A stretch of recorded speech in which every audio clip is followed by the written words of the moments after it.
At 10 with the BBC News, I'm Mark Summers. The Home Office says almost 16,700 people have crossed the Channel in small boats so far this year. It says there have been renewed calls for the government to do more to tackle the issue. The Conservative MP and Wales Secretary David T.C. Davis says efforts to reduce illegal migration are working. The actual numbers coming from France into the United Kingdom have gone down. There's a lot of work that's been undertaken to achieve that. We're working very closely with the French government now to stop boats being launched. Obviously, we haven't stopped them all. It's going to continue to be a problem, but we have stopped a lot. The Metropolitan Police has issued a warning after a man was found dead and 2 others were taken to hospital. The man, who was in his 70s, was discovered at a house in Camden yesterday, with the 2 men who are believed to have taken heroin found nearby. The Met says anyone who bought drugs in the area should dispose of them, saying the incidents have caused particular concern. Authorities on the Hawaiian island of Maui say the number of people killed by wildfires has risen to 93, making them the most deadly to hit the US in the last century. The devastation's led some to criticise tourists who are continuing their holidays there.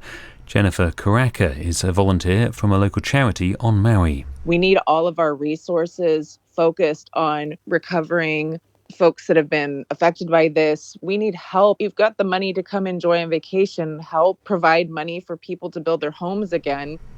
Teenagers in England waiting for their A-level results this week have been told grades will be lower than last year. Writing in the Sunday Times, the Education Secretary, Gillian Keegan, says exam marking is returning to normal after the pandemic.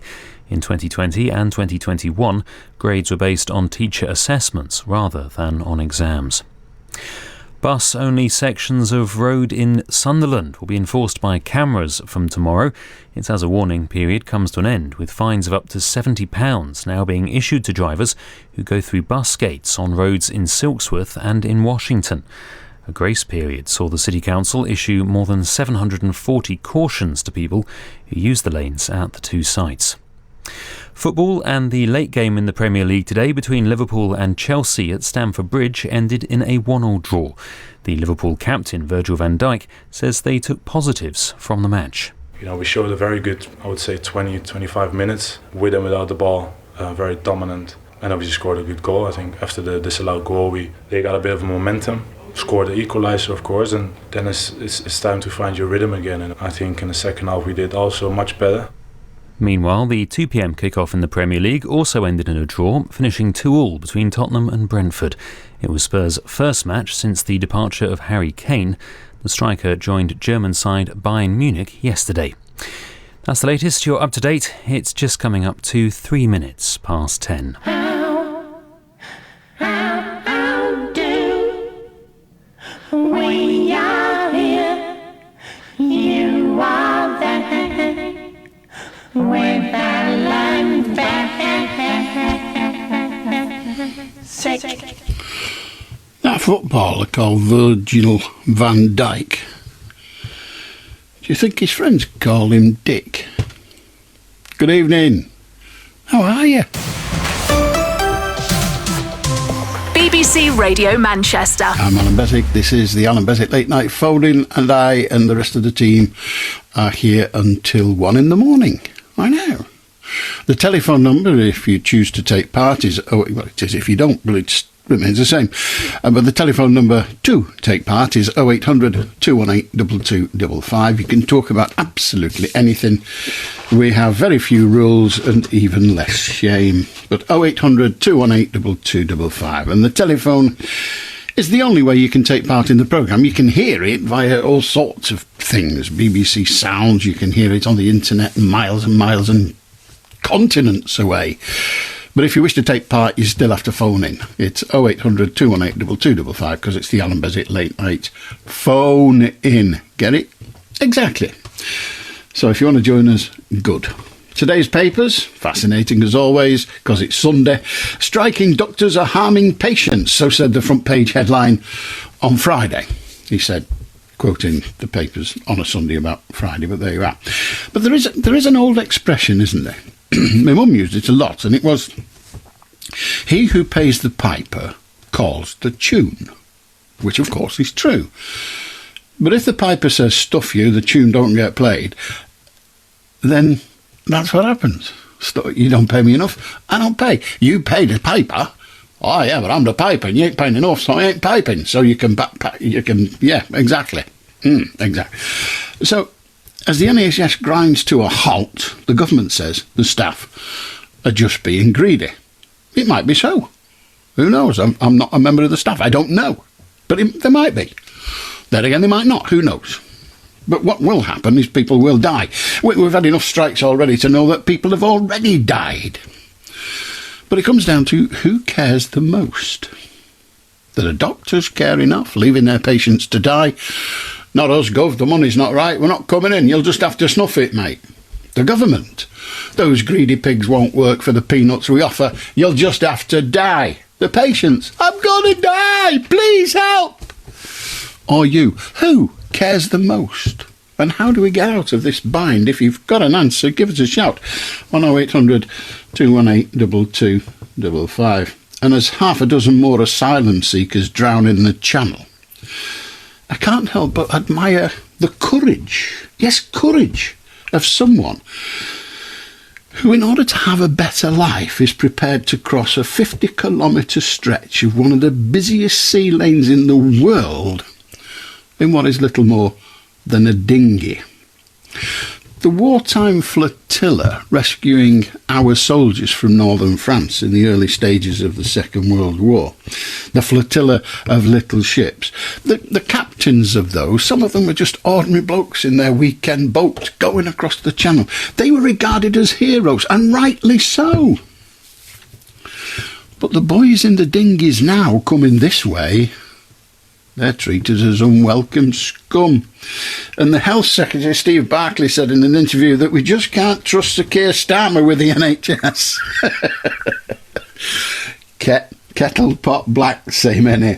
And a pal of mine, I have some very stupid friends, a pal of mine bought a rather posh bottle of whiskey, Canadian whiskey. He bought it mail order from Holland because you couldn't get it here.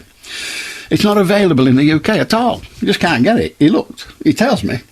In Canada, to buy that whiskey costs $65, which is about, I don't know, 40-odd quid. Whatever.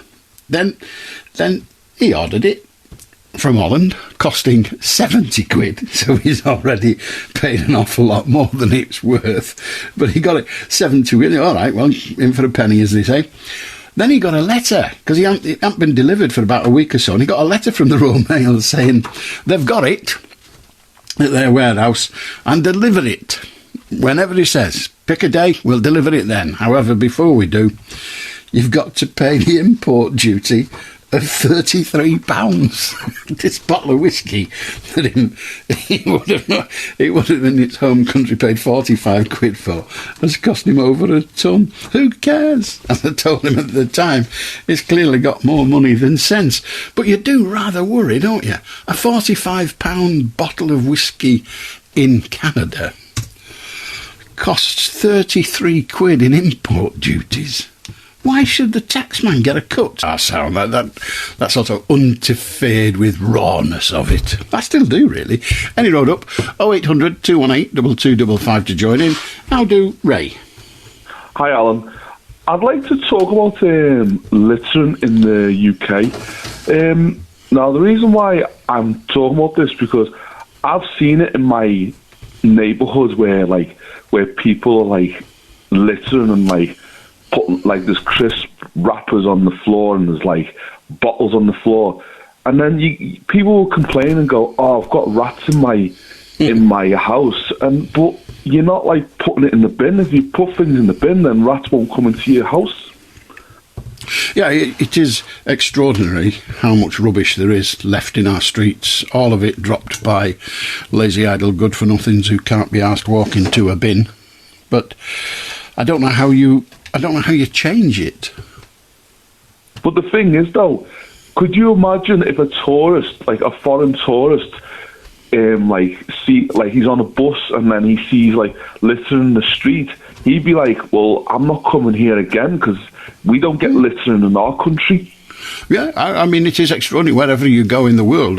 I've been to lots of different countries on holiday, and you just don't get it. I mean, I went up Snowdon, on the train, by the way. I went up Snowdon the other week, and you look out the windows, and there's stuff along the paths where people have walked up. There's litter, and people people think, I'll go and walk up Snowdon, it's beautiful, and I'll take a can of lager with me, and then when I've drunk it, I'll just throw the can on the floor. And you think, what is going on in your head? It's crazy. And in the cities, they just turf it anywhere. But don't you think it's just being lazy? Because when you someone from the Netherlands and he sees rubbish, he'd be like, well, we don't get rubbish in our country. I'm not. He'll say, well, okay, the British people are generous and kind, but they need to start tidying up because this is not what happens in my country. Well, it's hard to argue. As I say, I think you're absolutely right. The British are decent, nice, honourable people, but they're also scruffy dogs. I know, that's the thing. And the thing is, it's easy to attract rats, but it's hard to get rid of them. You know what I mean? Mm. That's the thing. Even if we don't include the rats, because some things won't attract rats, but it's just scruffy. Why does anybody want to live in a scruff hole? And why do you want to make where you do live into a scruff hole? It's just crazy. But the thing is though, look at the birds though. Imagine if a bird is picking a crisp packet and it's got it's stuck in its head and then it could suffocate and die from it. Yeah, it happens. It's horrible. Good on you, Ray. 0800 218 2255. I do, Peter. You're absolutely right about litter. There's a lot of fly tippers. It's just as easy to travel to the tip as it is to pour it down a railway embankment, but they do, don't they? They do. Yeah. Anyway, I'm ringing tonight about... I'm seeing a lot of youngish people recently, and they all seem to have it in for the BBC. And I can't understand why, really. Okay, if they pay the licence fee, fair enough, but a lot of them are quite young and don't. But why is this... seems to be this last couple of years has been a sort of wave of people really anti the BBC. And I don't think the BBC are any worse than any other broadcaster, especially when it comes to news and politics. I think, there might be a bit of bias from time to time, but... that isn't their remit, is it? What's the slogan for the BBC? They're supposed to speak truth unto nations, aren't they? That's on the motto, anyway. Yeah, I think it's something like that. Yeah, well, they've got a number of mottos. That's one. Truth unto nations is a comment that existed before the BBC. But the BBC is all about... well, I've forgotten the four main tenets now, but it doesn't matter. But yes, it's supposed to be... it's supposed to be... an offer to everybody. But you work for the BBC. Have you noticed any difference in the accuracy of the news today compared with, say, 5 or 6 years ago? The accuracy of it? How truthful it is and unbiased. I think it's as unbiased today as it always been. Well, it's impossible to say whether it is biased or not, because none of us start from a point of view of impartiality. We start from our own point.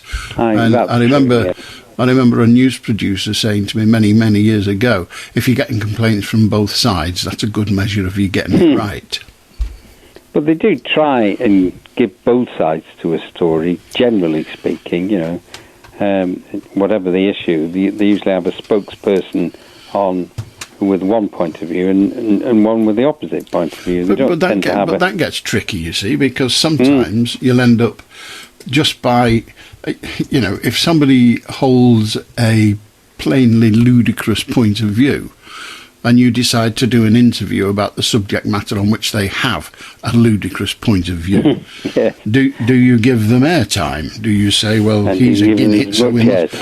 and if you do, how do you balance it out? This one's sensible, but you can't do that without, first of all, making a judgment on the issue. So it's very difficult. It's a bit like Brexit, isn't it? When they were, I think the vote was it 48% to 52%? But it's like, because... we voted, or the country voted for, they say for Brexit, but the majority of people didn't, did they? Because if you add the people who didn't vote to the people who voted no, they exceed the others. But that's a presumption. The way voting works. Isn't it? No, that's a presumption. Your presumption is that those who didn't vote would have voted no. That's a presumption. No, I didn't say that. I said the people who didn't vote yes. But indeed, and so then you withdrew. The majority of people didn't vote to leave. Well, no, they didn't in that respect, but they didn't But they didn't vote for stay either, using exactly the same equation. So those who do not vote have chosen via whatever process they hold in being that they have demonstrated that they're not bothered either way. So the ones that do care get to say what they care about. The ones that don't care get to have foist upon them that which they don't care about. So it don't matter either way for them. So you can interpret the non-voter any way you like, but you can't run a democracy, even if, and they have this in many countries, even if you say it is a criminal offence not to vote and you get fined if you don't, or even they'll put you in jail for 20 years if you don't vote, you still don't know whether the natural non-voter is voting honourably or voting mischievously just because he's being or she's being forced to vote. So there is no way. You'll still get the odd one who's willing to go to jail.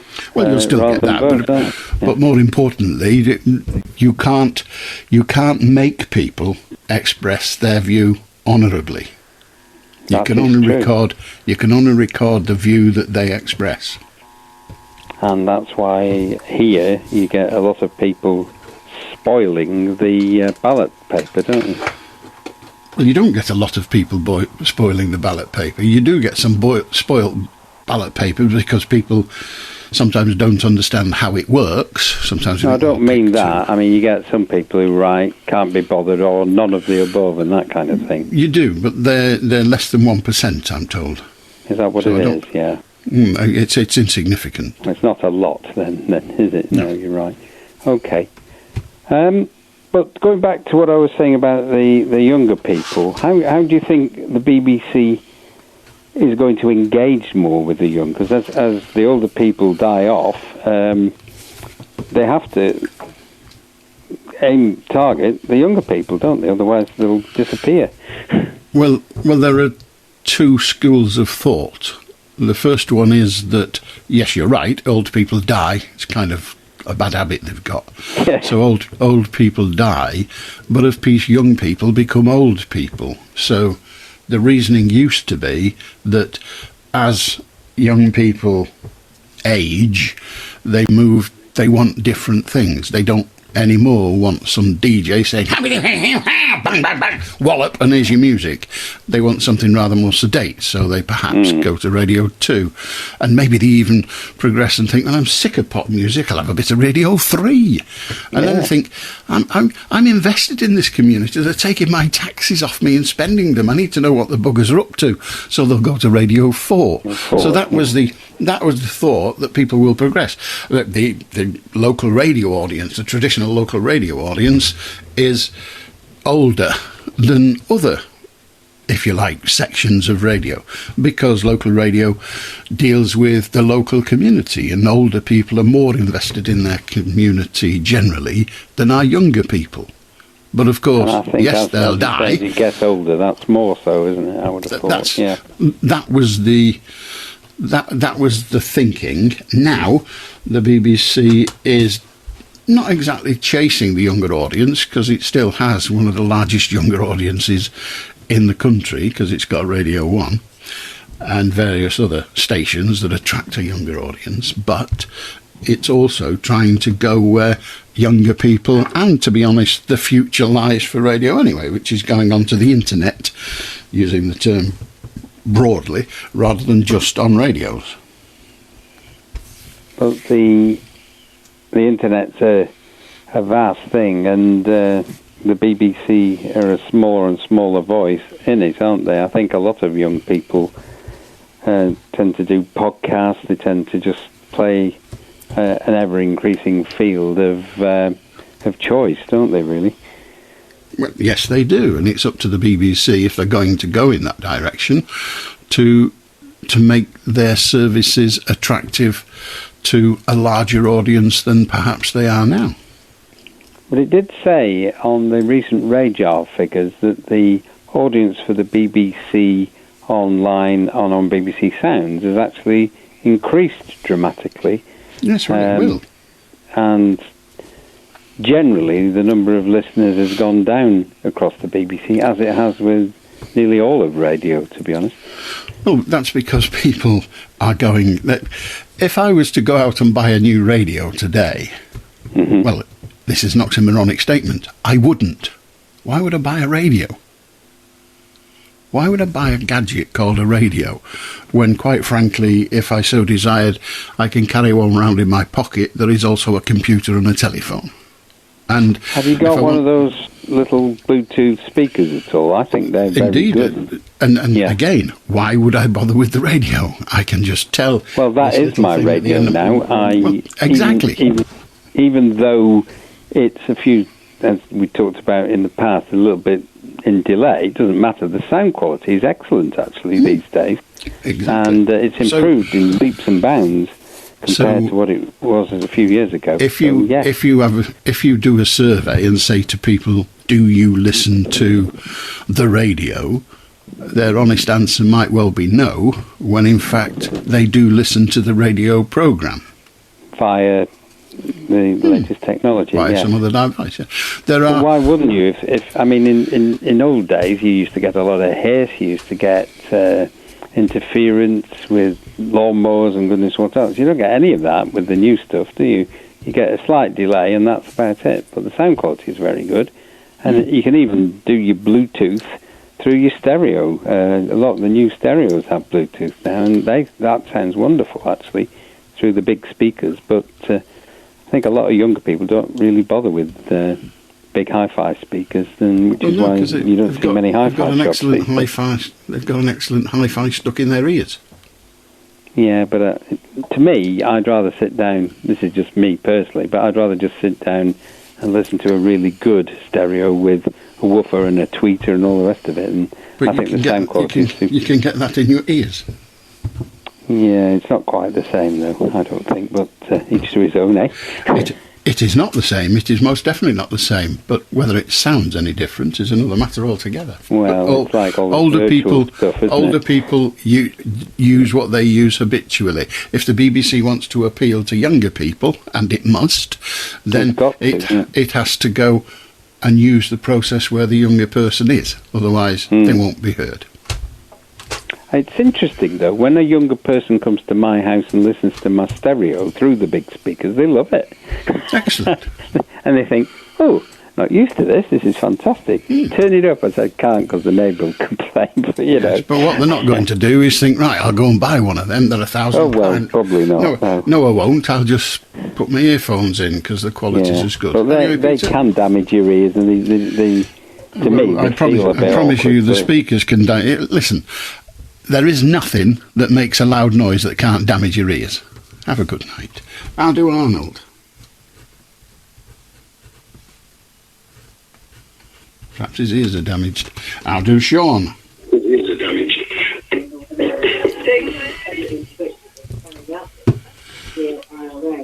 I'll do Sean. Good evening, Alan. How are you doing? Awfully well, thank you. Whatever's on in the background, will you turn it off, please? Sorry, I will do that, yeah. Sorry about that. It's okay. So, you know, the Women's World Cup, I heard that you like it. Do you think they're better than the men? Do I think they're better? Yeah, because the women don't. When the women fall on the floor, they get back up. The men just lie on the floor, crying their eyes out, and then go to the ref and start shouting the ref's face and pushing the ref over and all that, and get violent and don't want to eat for it. Just back off and walk away. You get yellow cards, walk away, like just back off, or you get a red card. Something so stupid. Well, I don't think the women are better or worse than men in the football. I think they're just different. Yeah, but if the Lions is going to win the World Cup, that means they won the Euros, they won the World Cup, so they'll be the prove that they are better than the men because the men haven't won anything. Well, they haven't proved they're better than the men. They've proved that they are better than the men in their sphere. Yeah. I suspect if the England women's team played the England's men team, my guess, and it is only a guess, is that the men would win. So in a direct competition with each other, the men may be more successful. That still doesn't mean they're better. Depends on what your objective as a football player and a football watcher is. If I watch any sport, I want it to entertain me. I don't really care who wins. All right. You won't believe. I'm on a bedroom wall. I've got a wall full of women footballers, full of them. I didn't quite understand that. I was confused. Then I say it again. Yeah, by all means. I said on my bedroom wall. I've got a picture full of women footballers. Loads of them. Right. I'm no further forward, but thank you anyway, Sean. How do Shafiq? I'm okay, Allan, my dear friend Allan. I'd like to talk about... Then you can have a minute. Omar bombing. Shafiq, you can have a minute. Omar bombing in 1998, 15 August, I think, in Northern Ireland, 29 people died. Until today, no one convicted in anyone. And 1975, 15 August, in my mother country, in one military coup, die in my nation father and my nation mother. Every 20 people die in 1975 in military coup. No, some military in the already in hanging. Many military they convicted. They left. We want to bring to go to Bangladesh and hanging to them in Bangladesh. And we want justice, my friend. Look, mud, blood heading to moon. I mean, Russia heading to moon. We want to meet each other in this year. Then we go all together in the universe. And then find out where is a fairy place. God, messenger, Jesus Christ. That's a minute. Have a good night. 0800 218 2255. God, if you're upset at me cutting Shafiq off, because he does mention you a lot, send us a bolt of lightning. So, you don't have to turn around the windows on the other side of the room. Yeah. Oh, I suppose he's got to give him a few seconds. Yeah. No, nothing. No, he's obviously not bothered. That's two of us. How do John? How you doing? Just to let you know, I don't listen on a radio, I listen on a wireless. Mine's got vowels. Wow. Oh, I know. Well, you won't be doing that for much longer. I've got 3 all on vowels. Good Lord. Yeah, I can listen to lots of things from all over the world. However, that's not what I called you. Your answer to your problem about the NHS and people coming across on boats is we need a general election. What would that achieve, do you think? I think that will actually tell us what the people of the country want, whether we like it or whether we don't. Well, it wouldn't, would it? You see, the problem with a general election is it addresses just one question. Which person in your area would you like to be the MP? Which of a list of half a dozen at most would you like to be your MP? It doesn't tell us anything about what you would want to happen in terms of the NHS or in terms of migrants and the like. Succinctly, and we won't have all the blinking rubbish that we've had over the last few years. We won't have people, is he called Taylor? Teddy Taylor, is it? Said, I'm sick of being in Parliament with talentless people. We won't have people on the back benches saying we're getting worried because we're being regarded as a nasty party. We will have what the people under the present system vote for. I'm not saying the present system's right. I would like proportional representation. But I think I'll have the tooth fairy first. At my time of life, that's not possible. You've probably not got enough teeth left for the fairy to bother, John. As you know, my teeth, like the Holy Commandments, 10 and all broke. 10 of them, everyone broke, yeah. But John, I mean, the point you make is interesting in that, yes, a change of government would bring about change. But of course, if we had an election, A, we might not get a change of government, and B, even if we did, the party that takes over, whichever that might be, may not do what it is that you think you want. Well, yeah, but, you know, we did Brexit, and it was a very small percentage in favour, whichever way you look. But Brexit was interesting, wasn't it? Because that was a simple vote. Do you want to stay in or come out? There was no complexity. If you go to the general election and say, I am voting because I believe party X will be the best for the NHS, well, you may well do that. And then realise that that party, when you vote for it, is the worst of the bunch on another subject. So you've not improved your lot. So a general election changes the general direction, but not much more, doesn't it? What's most important to you? That's what you've got to consider, and that's what everybody else consider. But I can give you the answer to that, and it was Bill Clinton that summed it up. It's the economy, stupid.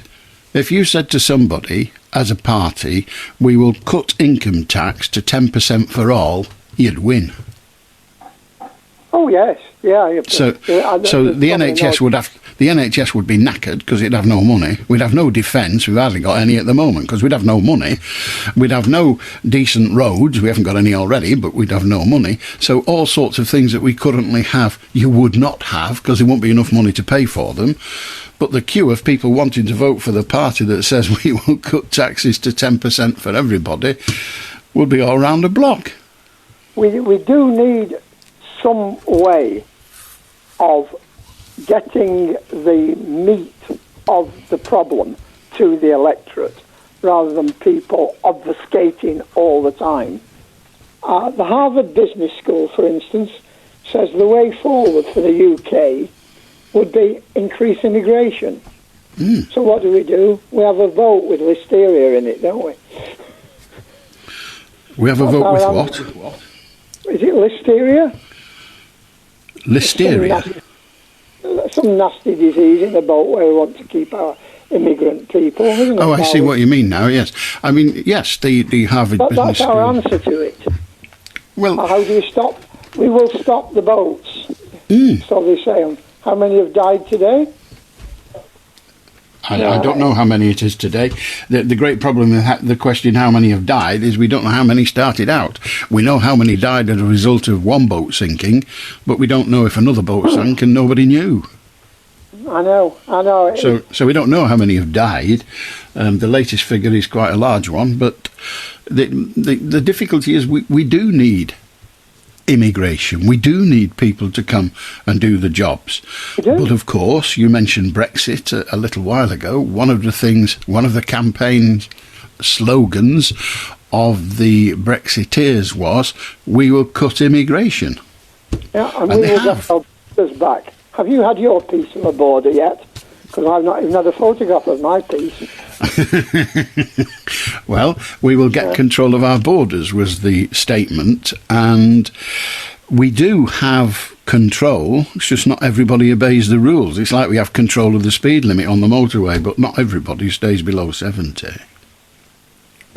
When you deal with people, it will never, ever be right. No, for it everybody. won't. We've got to accept that.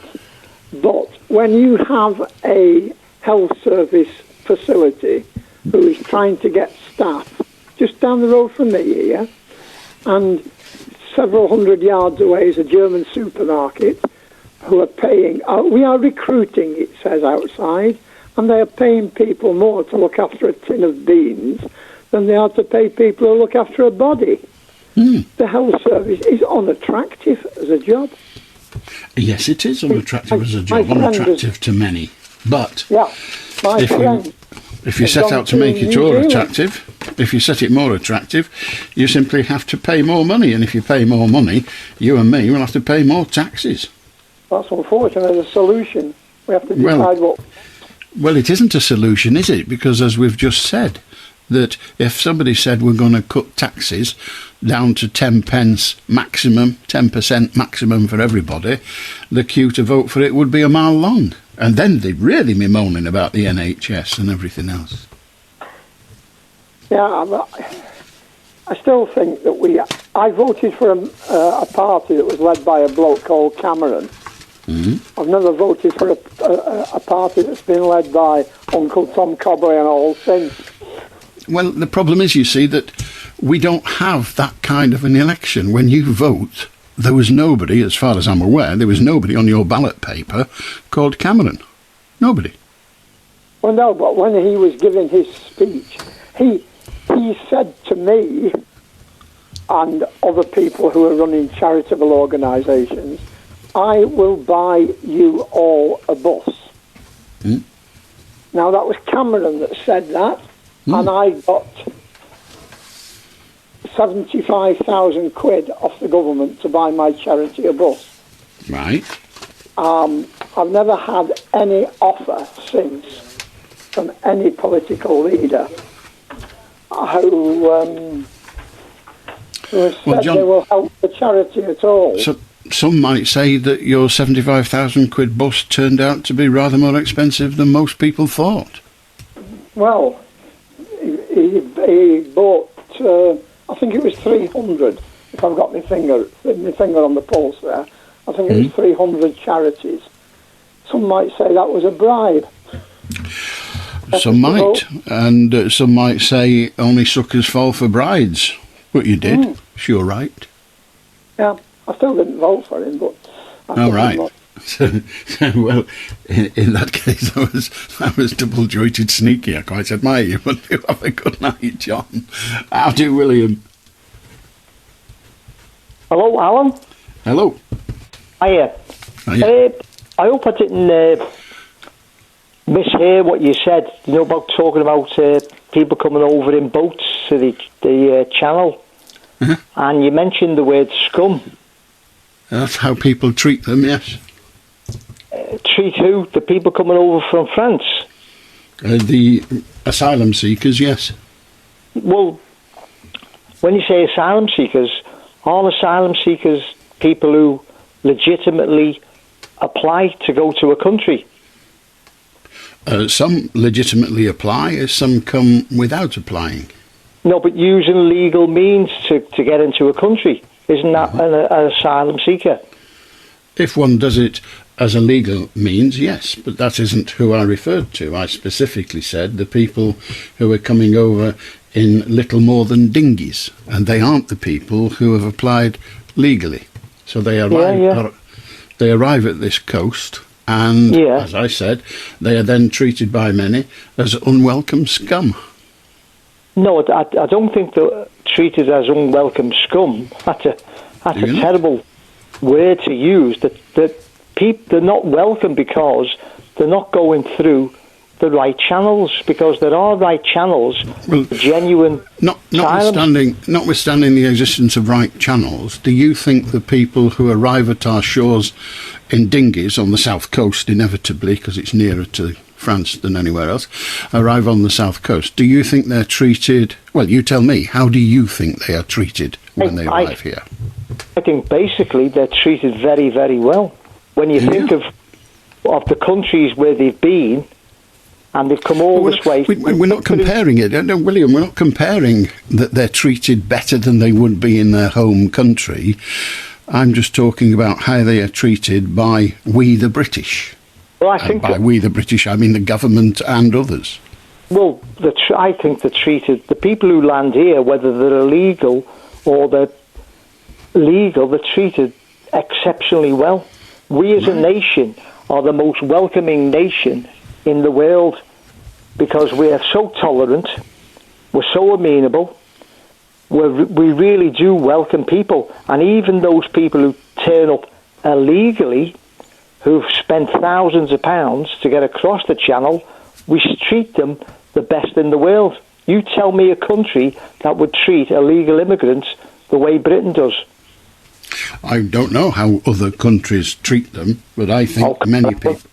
Can you imagine get in a boat. You didn't ask me. You didn't ask me to imagine how other countries treat them. You asked me how I thought they treated them, and I haven't an answer to that. Yeah. Well, to say they're treated like scum, I think that's a terrible word to use about British people. There's lots of people in Bad luck. Get over England today who can't get a hospital appointment, can't get a doctor's appointment, have problems with their education, have lots of problems, and British people are very, very tolerant, but unfortunately their tolerance levels are going down and down and down. And why is that? Because the amount of people who are legally trying to get to this country, which we welcome immigration, we welcome people who genuinely are suffering in their countries, who go through the right channels, we will accept them. However, we don't accept, I think a lot of people in this country today don't accept the fact that there's a lot of people, especially, how can we say, it's not families in the boats, it's men. And what made me react to your comment before about Channel Crossing is my uncles were at Dunkirk, my Uncle Ted, Sir Alfie. I had uncles who were in the D-Day landing, who went over to France and liberated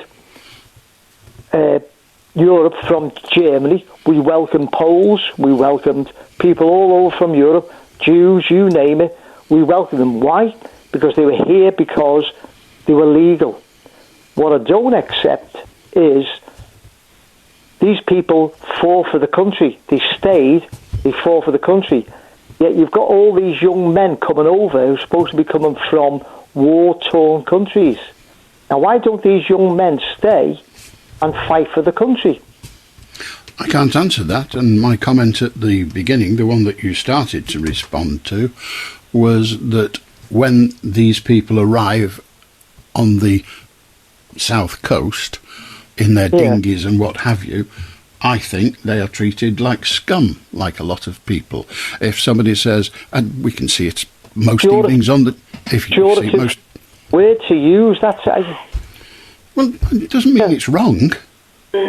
But when people stand outside with barricades against a hotel entrance saying we don't want those people here, send them somewhere else, that's not welcoming, is it? No, of course not. Right. So it's not welcoming. So we've agreed it's not welcoming. And all those people that protested when they were going to park that rotten barge, the putrid barge that still has got disease on it, when they tried to park that barge, people said, we don't want it here. We don't want it here. Was that warmth and welcoming? I understand, Alan. But... Oh, excellent. So you agree. Good. Glad I persuaded you. Do have a good night. How do George? Hello, Alan. I've got two small ones. You've nearly started one. It was about the bibby barges with the immigrants on. And I can't understand why they put them in barges. Why didn't he put the barge on the land instead of putting it in water? Well, that's what I can't understand. They fall over. I mean, they're in the water because they float. And if you put them on the land, you have to make the land well prepared, and you've got to drag it out the water, and you've got to, make a place for it, and you've got to build a road to it. You've got to build a road for it. So it's a barge. Yeah, so I can't understand. The job of a barge is to be on water. I know that, Alan, but why did they do the barge in the first place? Why don't they build the houses on land and put the immigrants in there? Well, that'd be a lot better. If you could build a house or a hostel overnight, that would be a brilliant solution. But it takes years. Whereas a barge, you just have to drag it to the shore and open the door. I see.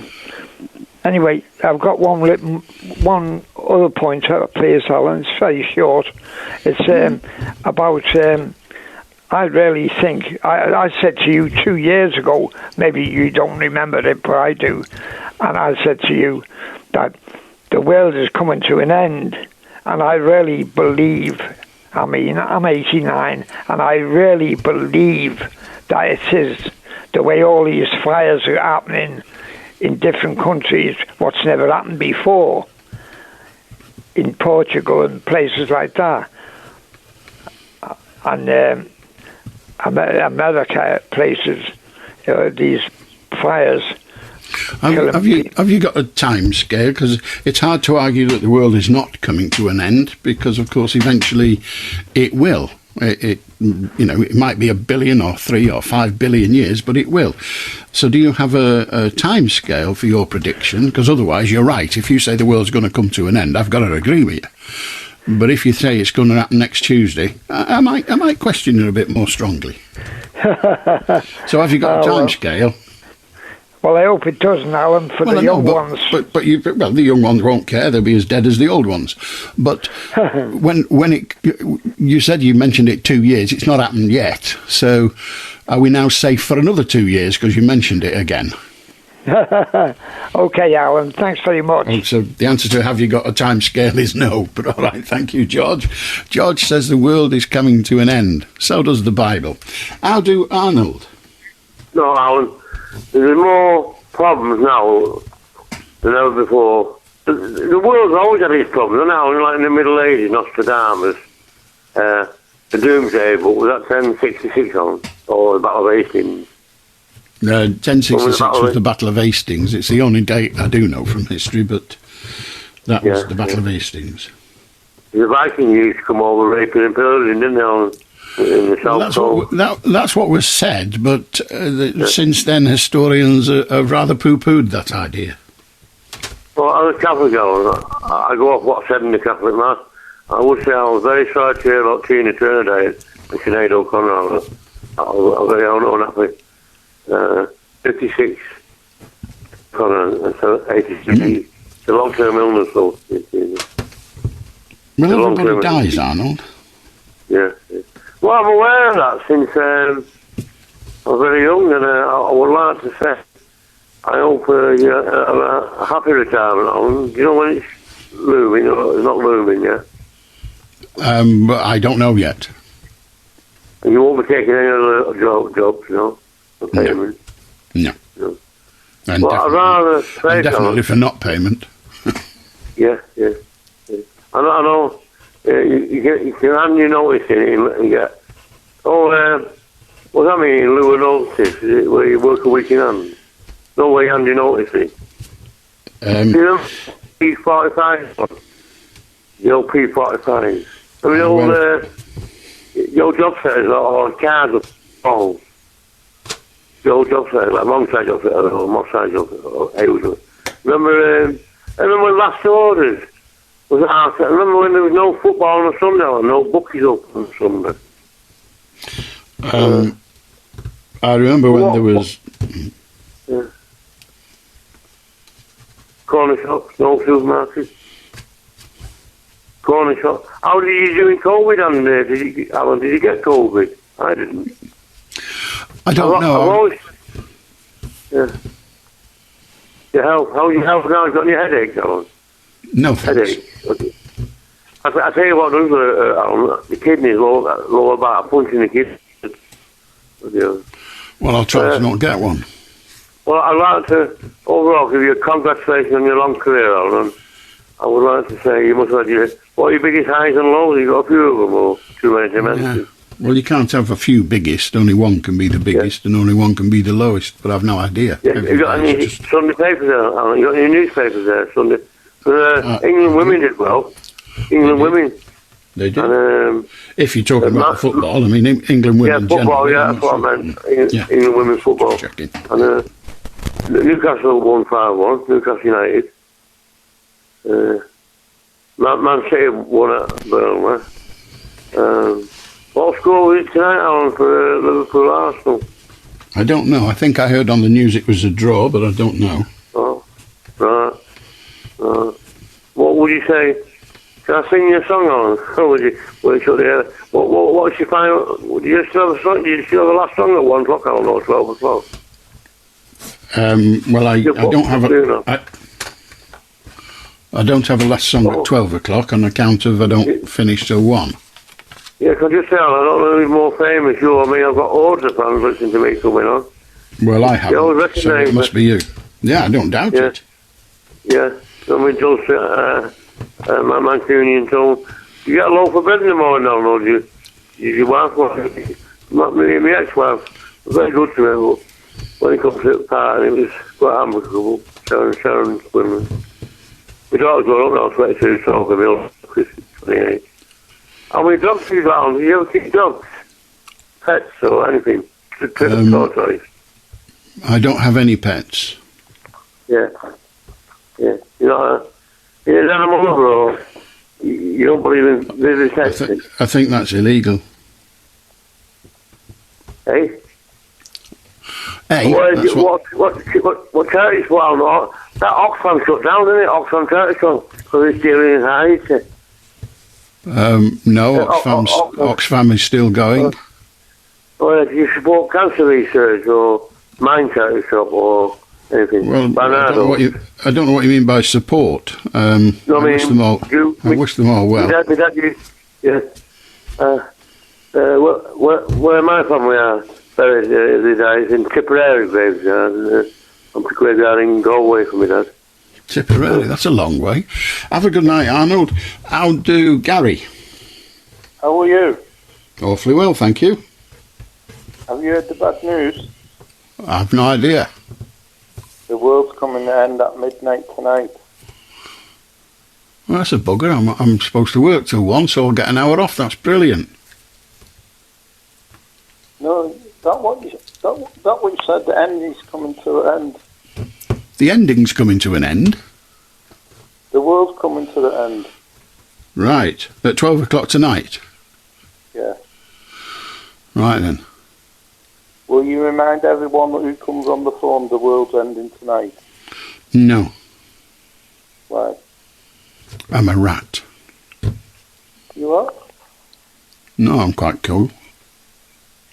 No, what did you say? You're a rat? Hmm. Did you watch the women? Have you been watching the women's football team? Yes. Are you watching the semi-finals?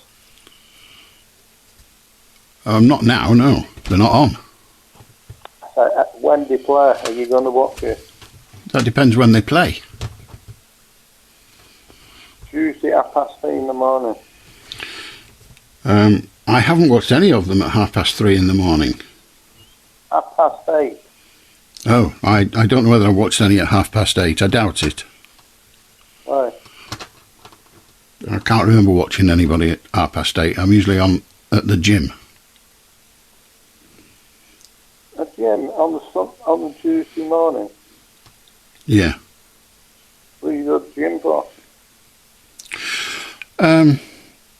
I like swimming.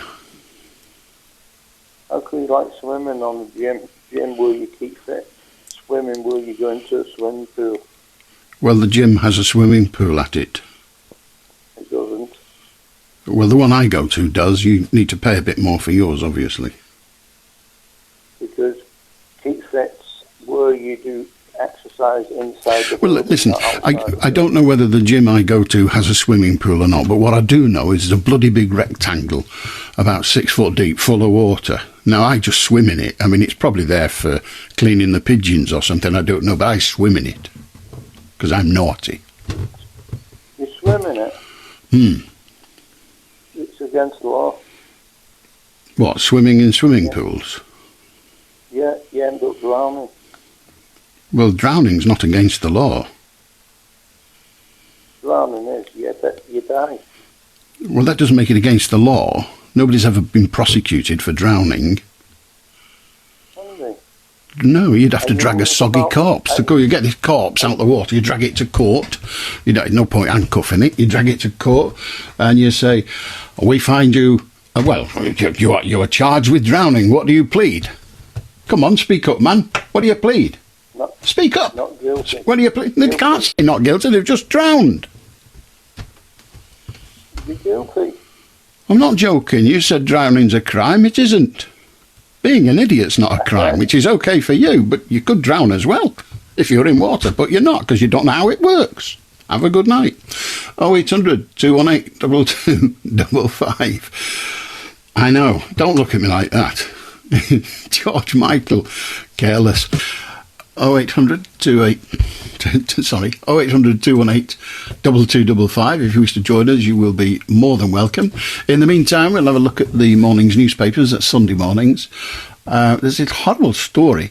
I suppose it has 9 were injured, so there's a downside to it. But a car came off the road, and they're now other newspapers say it's travelled at 3 times the legitimate speed limit, which at the very least must be 60, because some areas have 20, so that's the very least it could be doing, more likely 90, who knows. But it came off the road and tipped over, rolled 3 times, and then ploughed through a tent, which had a family in it. 9 injured as car careers off-road into campsite. Tent crash baby in a miracle escape. So, blimey. That's extraordinary, isn't it? I don't know anything about the driver at this stage. Presumably he's in handcuffs somewhere, or she. A surprise hike to inflation next month will boost the state pension. Whoopee! That's the I newspaper. So we have to, just for that 1 month, if it goes up to about 25%, that'll be great. All those wrinklies will be dancing in the street on our sticks. The Daily Star, summer's saved, Brits to fry in 31 degrees Celsius French frazzle. We're med for it. It's the Star, come on. You can't aim too high with the Star, can you? Well, you can all the time. Any aim at all is too high. But there you are, we're med for it. It's quite a clever pun. And then The Guardian, lower income pupils expected to be hardest hit by grade deflation, and Ukraine is desperate for help clearing mines, says the Defence Minister. So that's a job that takes some neck, I'll tell you. The Sun front page, Kane could play for Germany. That's Kane Jr.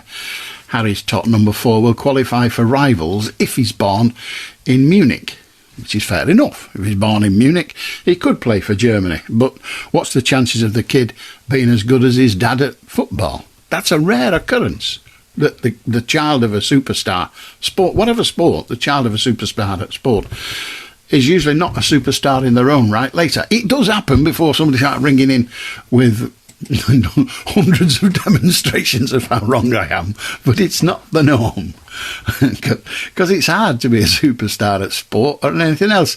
The Daily Mail front page, Helen quits the BBC show after only a year, and that's that lass who used to do the thing with the calendars. Yeah, that one, Country File, Helen. Patients trying to escape Labour's Welsh NHS. Soaring numbers of patients from Wales are seeking care in English hospitals to escape longer waits under the Labour-run NHS. So there you are. It doesn't work the other way. We don't have the English people coming to Wales, so they can get free prescriptions. The Times front page, activist teenagers are making sociology a hot topic at A-level, because that's when it's just arithmetic, really. Collect them all, cigarette cards will tell you to quit. Don't get that. Shots fired in migrant clash before the vessel sank. Ooh. And then there's a photograph of a man on a penny farthing with a number on his chest, number 17. So it's obviously the penny farthing race, which used to take place in Knutsford. I don't know whether that is the case here, whether this one took place in Knutsford. It used to be every 2 years. Is that what they call biennial? Every 2 years. It's not biannual, is it? I can never get those two right. Any road up. I know about it because I did ride a penny farthing on North West Tonight, and I went to Knutsford because there's a cafe there which has a penny farthing, where the man who runs the penny farthing race works, and I think he owns the cafe. Anyway, he taught me how to ride a penny farthing. If you want to see it, the video is still on the internet, so if you just put Allan Beswick on a penny farthing, you'll get to see it. I don't watch it, put the fear of Christ in me. The Daily Mirror front page, baby in Hull's tent terror. Tot survives, but several people hurt as the car flips over and ploughs into them. As I say, later reports say the car was doing 3 times the speed limit. How they know that, I'm not altogether sure. And in the Daily Express, Brexit boost bringing business back to Britain. That's alliteration to rattle with, isn't it? But Brexit boost bringing business back to Britain. And Helen Skelton quits the BBC radio to be with her family. She's been doing a radio programme. She's jacking that in order to be with her family. She'll work from home like me. 0800 218 2255. If you want to join us, you will, of course, be welcome. I'll do Sean. Evening, Alan. How you doing? Awfully well, thank you. Can I talk about Hitler? Yes. You know when he was around? Why did he do them horrible things to the Jews? Why did he hate Jews so much? I don't know. Because he used to hang like Jews, and he used to speak in this nasty German accent, and he was horrible, wasn't he, to people? Well, he was certainly horrible in the way he directed his country, for sure.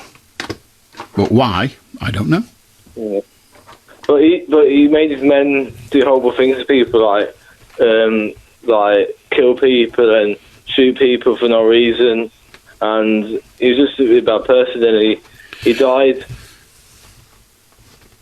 Well, I don't think he made people do it. He did latch on to the anti-Semitism that was rife in his country, and quite frankly in almost every country in the world, but he turned it into a process of saying the Jewish people are not Aryan, and anyone who's not Aryan is less than human, they're subhuman. And once you decide something is subhuman, or somebody is subhuman, you can justify doing anything to them. And that's what he did. And that was hideous and vile, and regrettably he never got to face justice.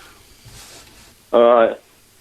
How about when he died, were people happy then that he was dead, not alive?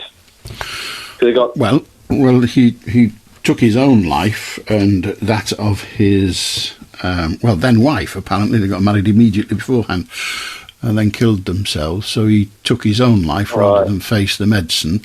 But yes, certainly the Allied forces were glad that he was no longer in charge, but by then he wasn't in charge anyway, and I think the Allied forces would have preferred to have arrested him and treated him to his day in court. But so he was married then to his wife? Well, one is only ever married to one's wife or husband. That's kind of how it works. But he had a long-time partner called Eva Braun, and the story goes that he married her just before they both committed suicide. Well, the wife probably killed herself because she couldn't stand him being in charge anymore, so she probably wanted to end her life so she wasn't around him because he's a psycho. Well, she spent a good many years around him whilst he was doing the horrible things he was doing, and presumably believed that what he was doing was good for Germany, because an awful lot of Germans thought what he was doing was good for Germany. People say Hitler killed all those Jews. Hitler didn't. The German people killed all those Jews. All right. He's a very bad person, though, wasn't he? So I'm glad he's dead. Well, yeah, it's just regrettable that he's dead at his own hand. I think it would have been better if, like many of his officers, he could have faced the courts. But then no one ever gets a fair trial after a war.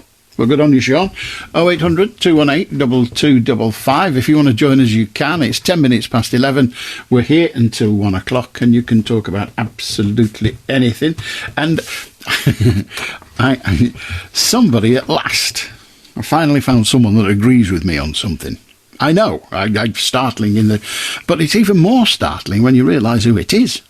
The person who agrees with me on something, brace yourself, Sir Jacob Rees-Mogg agrees with me on something. I've said it a few times. Now he's saying it. Jacob Rees-Mogg and others are trying to change the energy bill that requires the rollout of smart meters, saying, and this is Sir Jacob Rees-Mogg saying this. Now, he probably heard it on here and thought, that's a good idea, I'll have some of that. And no, he did. He's saying that they're clearly a backdoor way for the energy companies to shaft us and to cut people off without having to fanny around with a court order. Now, I've been saying that for yonks, and now he's saying it. I mean, to be fair, his language is, rather more polite than mine might be, but he's from Eton, and I'm from Beamont Secondary Tech. But we both seem able to recognise a shovel when we see one, and we call a shovel a shovel. And meanwhile, the government, because it likes doing things to upset people, the government is thinking of outlawing gender-neutral toilets in new buildings. Owners of buildings will have to provide ladies' toilets, gents' toilets, and of course the toilets for people with disabilities. But I can't see.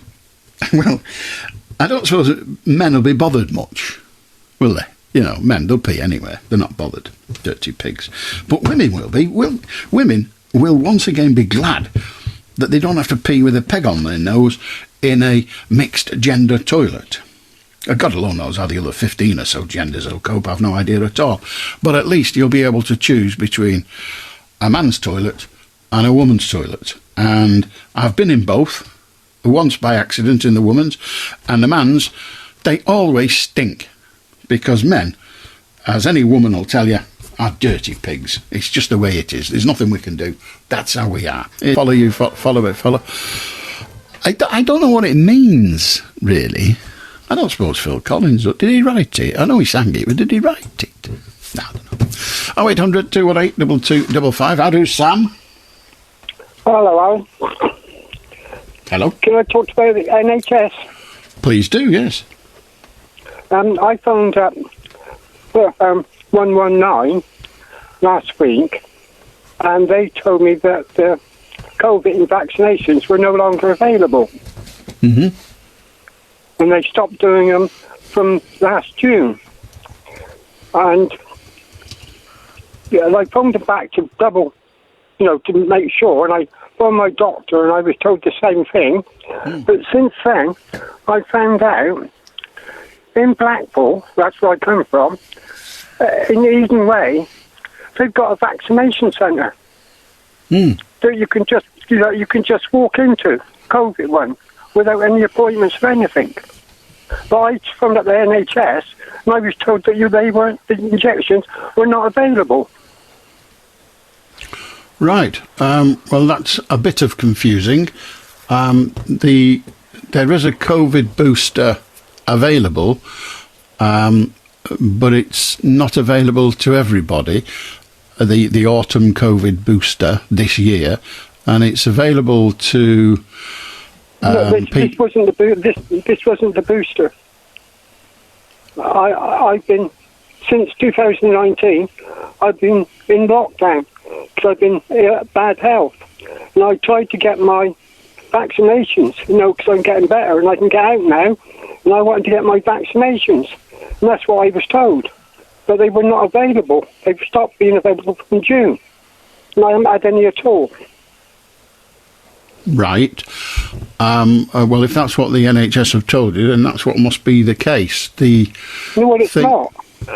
Because they've got, in Blackpool, on Eden Way, they've got a walk-in centre where you can go in and get them without an appointment or anything. Not the boosters, just normal. Well, have you thought of doing that? I have, but I only just found out about it today. Right. So I just pass it on to anybody else who might have phoned up 119. Before you start passing it on to everybody else, it might be as well. When you say 119, fine, but all I can learn from just scrolling it now is that the COVID vaccine booster is available. I can't find anything about the original vaccine proper being available. No, that's what I'm saying. According to the NHS, it's not available, and it would stop being available from the end of June with the flu jab. Well, if the NHS says it's not available and your doctor says it's not available, then the little fat bloke on the radio isn't going to challenge it. But if you think there is a place in Blackpool where you can just walk in and get the vaccine, then go and do it. I am, but I was just in case there was anybody else out there who was looking to get the vaccination and had the same problem as I did. I was just passing it on, the information. That was all. Right. Well, I can't vouchsafe that information. I can't say that information is correct. I'm not telling you you're wrong, but I don't want people inundating Blackpool with phone calls saying I've been told I can still get the COVID vaccine. Well, okay, but I'll just say, you know what I mean? And because my friend is taking me tomorrow. Right. Well, for you, I hope that the information you've been given is correct. Well, thing is, he went up in the week and had a word with them, and they said yes, and they could take me. Well, no problem. Well, as I say, I hope that is the case. I'm not able to say that it is. I am prepared to say, fine, if that's what you've been told by the centre, then great. Okay, anyway, I thought I'd just pass it on. The thing about squirrels, I used to shoot grey squirrels to feed my snakes. Right. And off of a farmer used to pay me 50 pence each to kill them. And I used to give them with the tails, and when I used to get 20 or whatever, I used to give them 20 tails, and he used to give me a tenner for shooting them on his land. Right. And I used to feed the squirrels, and I used to feed them to my snakes. Yeah, I used to know a bloke that shot them, and he used to feed them to his dogs, I think it was. He used to take them home and freeze them, then when he was making food for his dogs, he made it with squirrel. I think it was... Yeah, that's right. That's what I do. I used to put mine in the freezer as well. You know, yeah. I thought I'd just say it, you know. Okay, well, I'm just looking at the NHS COVID-19 vaccination service in Blackpool, and you said you can just walk in. This seems to suggest that you need an appointment. Oh. That's what it's suggesting, but what do I know, you know? Yeah. So and it says Eden Way, does it? The address? Yeadon Way, yeah, Blackpool South Car Park, Yeadon Way. And what it says here... Yeah, that's right. Your vaccination... it is important to remember that you'll need 2 vaccinations to ensure that you're protected. You'll be given instructions about booking 2 vaccinations when you're contacted by the NHS. Well, of course, that won't happen because the NHS are not contacting anybody about it now in that sense. But anyway, you've been told you can just walk in, so just walk in. Perhaps my friend has made an appointment for me because he's taking me tomorrow morning. Okay. Let me just... changes from the 30th of June 2023. You can no longer book a COVID-19 vaccination online. The service will reopen later in the year. The NHS will contact you if your record suggests you may be eligible for a further seasonal vaccine. Now, that doesn't mean getting the first one. Children 6 months... Oh, this is too long and... too wieldy for me to read it all out, but quite frankly, I think I don't be at all surprised if you're told no, you can't get it yet. You'll have to make an appointment. That's all I'm saying. Okay, cheers, Alan. All right, have a good night. Thank you very much. 0800 218 2255 to join us, and we have another Sam. How do, Sam? Hi, Alan. You know, your last caller talked about the Holocaust and the Jews, but you know when Hitler killed all the Jews because he thought his race was superior. I think they call it Aries race. Aries. I would have qualified for that race if that race existed today. But the thing is, I mean, Jews, they're not a race, it's a religion. And then if he thought they were less superior to his race, why do you just... Well, Jewish people, many of them would argue that they are a race and not a religion, in that they are... the religion has been passed from person to person And the general argument goes that the Jewish people are a race. And frankly, I don't want to get involved in whether they're a race or a religion. What is a race? Well, that's the problem. How do you define what a race is? Yeah. So So a race. So if a group of people identify themselves as some sort of a being, that's a race, isn't it? Some sort of a colour. Well, some sort of a tradition. Well, you keep changing the statement, so I'm not going to get involved in answering a question that's changed 4 times during its asking. So, yeah, okay. Do you know Romania, and then do you know Armenia and Romania? They're totally two different countries. If you say so. Yeah, and they were both ruled by the Soviet Union for a long time. But then they both got their independence. Like a lot of countries got their independence. And Armenia. So Armenia is going independent. Everyone recognized them as a country, but Pakistan doesn't recognize them as a country, and they have nuclear weapons. And they don't even bother each other. They just, for some reason, they don't. I don't understand for why they don't recognize them as a country, but they just don't, and they are a country, internationally well known. Let's start. We're going to talk about it's same subject matter, so I thought. We made a statement, and I'm happy for you to make that statement. Yeah. So yesterday, when I said I had a liter of orange juice, it was actually 2 liters, and I downed them 2 liters of orange juice, and I had chewing gum as well. I was chewing a gum, and I'm rapidly approaching the position where I don't give a stuff. Yeah, but that's why I couldn't speak well. I was like really on edge when I was speaking yesterday. Now I've reached the place where I don't give a stuff. No, it's mainly for your callers, to be honest. It's not a good idea to have 2 liters of orange juice or water. Nobody cares. Nobody cares. Please stop. It's a health. It's a health. Please stop. Please stop. Nobody cares. Okay, Alan. No, you're done now. Excellent. Have a good night. Good God Almighty. 0800 218 2255. How do Emily? Hello, Alan. How are you? Awfully well, thank you. I can report that before I came on to you, I finished a very nice bowl of vanilla ice cream. Jolly good. Because like you, I only like vanilla. Fair enough. And I don't know why people say that's boring.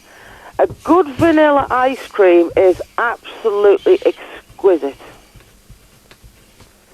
Okay. And I don't know what they're missing. But what I'm calling about was to double check something with you. So today, my car broke down on one of the dual carriageways. And so I was sitting in the car waiting for, somebody to come and, help me out. And a motorcycle whizzed by. Now, they had a passenger on the back, so there's 2 of them on the bike. Mm-hmm. They whizzed by doing a full-on wheelie. Now, I think wheelies are illegal, aren't they? I think they would be classed as driving irresponsibly, if you like. Pardon? Dangerously? Well, it's a bit weird about the difference between dangerous and without due care. Dangerously usually requires there be a consequence, but it's not good practice to be doing wheelies. No, especially when there was a passenger on the back too. So there's 2 of them, and I think this is incredibly reckless at the least. And I couldn't move the car. I mean, I just didn't know they were carried on doing this. But I would imagine if they were doing that then, they probably do this quite frequently. And I would think that if they did it and, a police camera was anywhere there, I think they'd get a visit. Well, they might.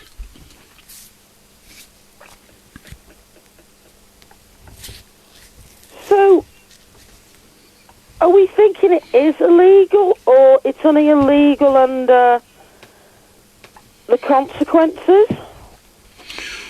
No, I think it is almost certainly would be regarded as driving irresponsibly. What bit of traffic law that would come under, I don't know. I just thought I'd double check with you. You probably need a lawyer rather than me. I don't know. I couldn't be bothered going online. I suppose I could Google it, but I do. I try and limit myself to going online now to maybe twice a week. Because I don't think it's healthy spending a lot of time online. Do you know what I mean? So I don't know. I've got to go online tomorrow to check my emails. So I don't know. Maybe I'll Google, are wheelies illegal on UK roads? I think the answer you'll get will be no. Think so?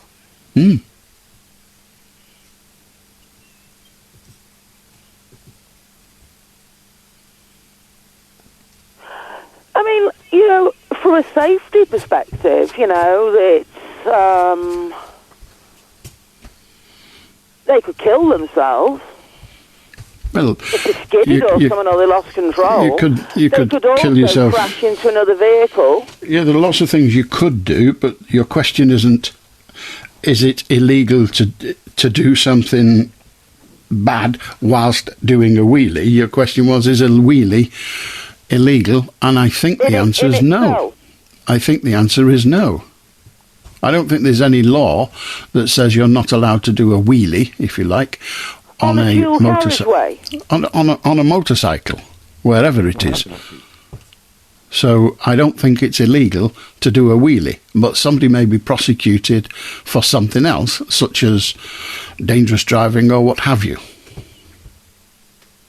Okay, well, we'll go with that for now, but as I said, I'll just double-check tomorrow on Google, just out of curiosity. Maybe it will say, it isn't illegal. But I kind of thought that was illegal. But, who knows? I'll Google it tomorrow, and, maybe it will say, no, it's not illegal. If it says it isn't illegal, well, to me, that would be surprising. Okay. But there you go, yeah. Well, for it to be illegal, there will have to be a law that says it is not legal to do that. Like it says it is not legal to drive your vehicle at a speed greater than that designated for that particular section of road. That would be a crime because you're breaching that specific, that specified event. Yeah. I mean, if it says that. Well, unless it says. Well, unless you go 40 and you're driving at 100. Yeah, we all know what speeding is. Yeah. We don't need a definition of speeding. I don't know anyone that doesn't know what speeding is. But that is specifically prohibited with specific legislation. I don't think there is specific legislation saying that you can't do a wheelie legally on British roads. Okay, well, I'll leave it at that then. All right. Okay, well, when you check it tomorrow, let us know. But it'll be next now before you can, because we won't be here otherwise. Others will be instead. 0800 218 2255 to join us. Pick up your phone and have your say. If you are a motorcycle enthusiast, a lawyer, or heaven forfend, both of those things, then feel free to ring in and tell us what is the state of legislation in relation to, I believe the young people call it, pulling a wheelie. I know. How do Jessica? Hello, Alan. Hello. Picture this. You're living in Germany in the 1930s. Yeah. A concentration camp opens at the end of the street. What would you do? I don't know, and I must admit that question has crossed my mind more than once. Remember, the tallest wheat gets cut down first. Well, my father was German. My mother's Jewish. They came to Britain in 1938. How my mother got out. She was coming home, and she was a bit of a belligerent woman, my mother. And she didn't get on well with her neighbours. But her neighbour stopped and said, hey, come here. They've come for that Jewish bitch at number 27.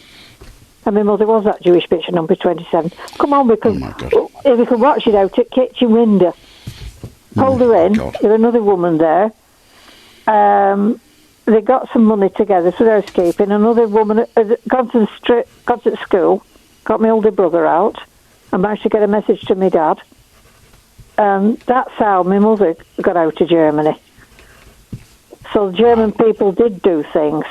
There was a movement, I know, called the White Rose. But if you did anything, I mean, it was after all government policy, so you couldn't complain to police. You couldn't write snotty letters to papers. No. So German people did do things.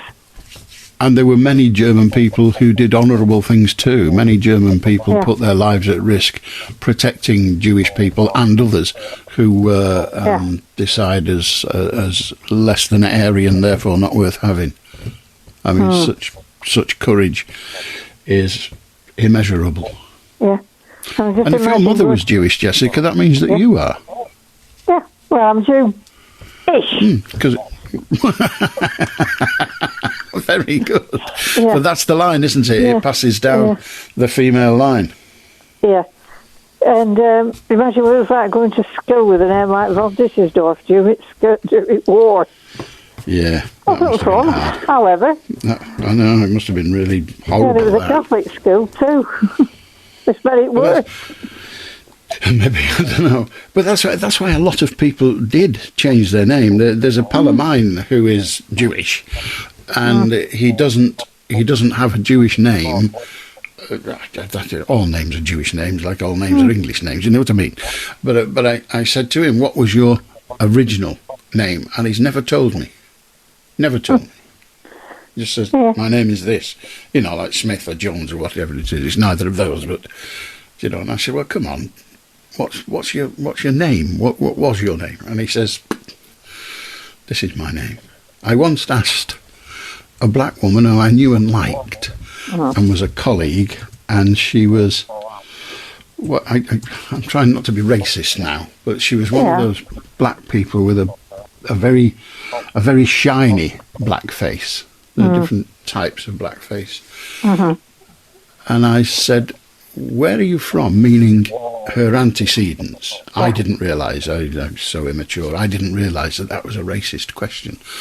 And her answer was Liverpool. And I said, "Yes, but where?" And she said, "Liverpool." And I said, "Yes, but..." I won't tell you what she said next. But it wasn't it wasn't Liverpool again. And what I was interested in was what part of the world does her family come from? But of course, had I phrased it that way, I might have got a better answer, but she quite rightly put me in my place. Yes, just recently there was a member of the royal household said that to a woman, and she objected. Yeah, that's true. I remember a few months ago. And I can understand why. And I mean, I say this frequently and mean it, and that is, I'm 74 years of age, knocking on 75, so I've lived in a racist, homophobic country for 74 years. Of course I've got those things inside me. And I've had to spend my adult years, you know, post-military, I suppose, but I had to spend my adult years learning how to not be those things. And I don't think I'm there yet. Yeah, you just took it for granted, didn't you? That, you know, what you were told about black people and everything. They were like children, really. I know, we've lost the black and white minstrels, haven't we? Oh, yeah, I remember there's an incident too where there was a Prime Minister's conference of the various Commonwealth countries, and somebody thought it was a good idea to give them bowler hats and umbrellas and take them to see a performance of the black and white minstrels. And I remember at the time thinking, "You Johns!" I know, but the crassness. The utter crassness of it is gobsmacking. And we are getting better as a people of recognising each other's differences as something to applaud. But, I mean, my wife tells the story. My wife's a southerner and was a journalist in the East End of London, which is a very cosmopolitan place. And she came up north and was working in a newsroom. Now, journalists in those days were fairly lefty people generally. And the one guy just said, like they say every day, I'm going to the P shop, meaning the Asian bloke's newsagent down the road. Can I get anyone while I'm going? And she was gobsmacked that word was parlance. Just perfectly common parlance. And I remember speaking to a Pakistani descent lad and asked him about his family and all that. And he said, oh, yeah, my dad ran a pea shop. You know, and you just think, what? Hang on a minute.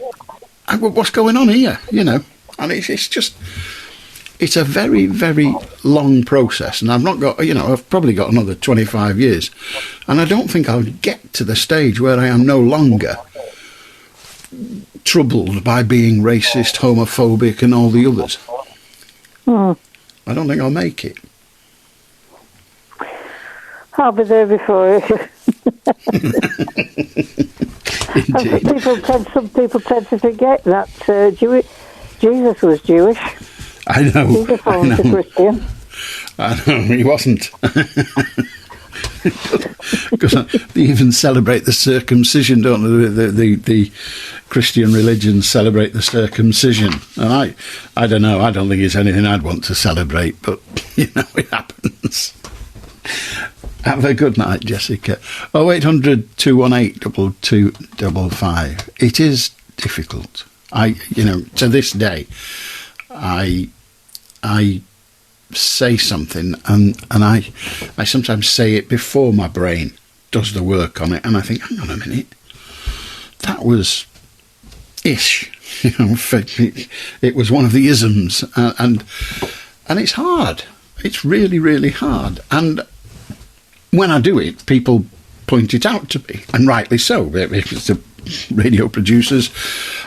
My wife points it out to me on the other occasion that I do it, and rightly so. But it is a learning curve, and I'm trying to learn, and I've been 50 years at this now, but trying to learn to get rid of those instincts. And it's not because my parents taught me them. I've told the story before when I saw a black man in the street. I'm walking along with my mum, and I saw a black man, and I said innocently as a child, does that man wash his face? Does he polish his face rather than wash it? Because he's, you know, the only other thing I'd seen that colour was a pair of shoes. And I, you know, innocent as anything. God, I got down the banks, and rightly so, because you have to learn. Until you learn, you know, you're living in the society that has a culture that isn't always for the best, and you have to learn it. To learn that women are not subordinate to men. Yeah, I've had to learn it. Crazy. My mother was the most powerful woman in our house. But she was, I promise you. Anyway, let us move on. 0800 218 2255. How do David? Hello, Mr. B. Hi. Hello. It was most shop owners are Sri Lankans round where I live, you know. In fact, every shop owner is a Sri Lankan, you know. I don't know why they're all leaving Colombo and coming, you know. But they're great shop owners, and they're really lovely people, you know, really nice people. But anyway, that's not what I'm here to speak to. Yeah, I was, you know, it seems to be off the front pages at the moment. You know, the Ukraine, Russian thing. You know, it's a bit strange. You know, the US are giving them loans, you know what I mean, loans, you know, for military hardware. And the UK, we're giving them grants, which, you know, means that you don't have to pay them back. Now, the loans have to be paid back in 2023, you know, in 10 years from now. 33. They have to be paid back in 10 years. with interest, believe it or not. Unbelievable. But we're giving them grants, you know what I mean, of billions, you know what I mean, and they're still asking for more. They're getting a bit greedy, I think, the Ukrainians. I mean, Zelensky's asking for everything. You know what I mean? He's grabbing as much as he can. He's fighting a massive country, and he's up against it. And yes, of course, he wants every bit of weaponry he can get.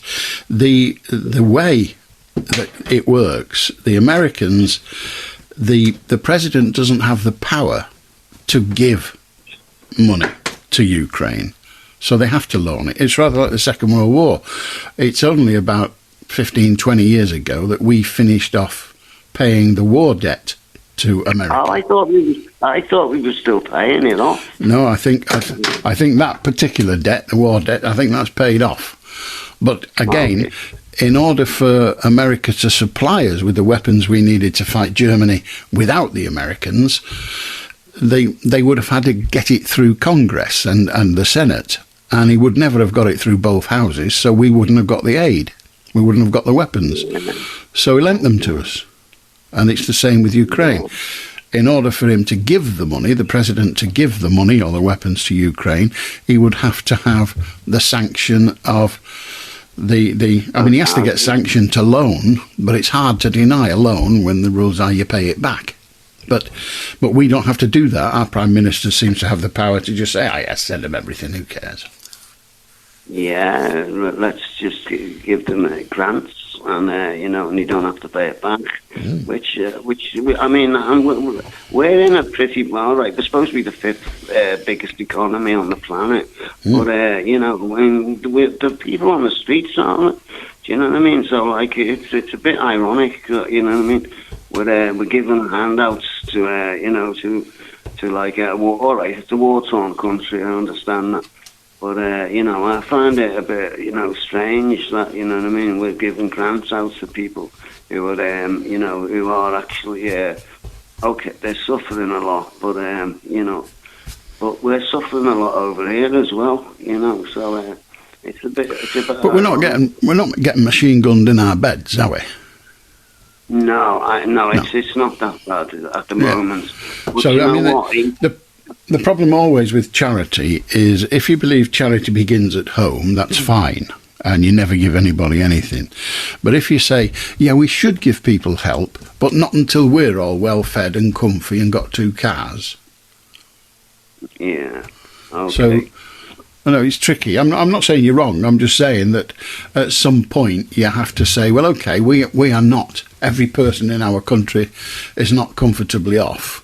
So we can't give anything away, then we'll never help anybody. No, that's true.